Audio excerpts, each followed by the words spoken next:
మా హాస్పిటల్ పక్కనే రామారావు గారి హోటల్ అని చాలా ఫేమస్ అండి. అయితే అది పొద్దున్న 5:00కల్లా తెల్లవారుజామున 5:00కల్లా బ్రహ్మాండమైన ఇడ్లీ, మంచి కాఫీ ఇదంతా రెడీ. సరే చాలా సార్లు వెళ్ళేవాడిని.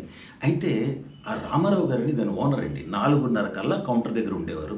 ఆయన పైన చాలా ఒక 10 దేవుడి ఫోటోలు ఉండేవండి. ఆయన కౌంటర్ దగ్గర 10 దేవుడి ఫోటోలు ఉండేవి. ప్రతి ఫోటోకి 2 కొబ్బరికాయలు చొప్పున మొత్తం 20 కొబ్బరికాయలు కొట్టేవారు. అలా అంత భక్తి ఆయనకి. సరే కొంతకాలం పోయేటప్పటికి అది బార్ అండ్ రెస్టారెంట్ అయిపోయింది. సరే నేను వెళ్ళటం మానేశాను. ఈ మధ్య ఎందుకో ఆయన మా హాస్పిటల్‌కి వచ్చారు, కొంచెం పనుండి. సరే నేను రామారావు గారు బాగున్నారా? ఏంటి అలాగే 4:30కే లేచి అలాగే 20 కొబ్బరికాయలు అవి కొడుతున్నారా? ఎంత భక్తండి మీకు అన్నారు. అబ్బబ్బే లేదండి, ఆ రోజులు పోయాయి. అప్పుడంటే కొబ్బరి చట్నీ కోసం కొబ్బరికాయలు కొట్టేవాళ్ళం. ఇప్పుడు అవసరం లేదు కదండీ అవన్నీ అన్నారు. ఓహో! కొబ్బరి చట్నీ కోసమా? భక్తి కాదా? అని అప్పుడు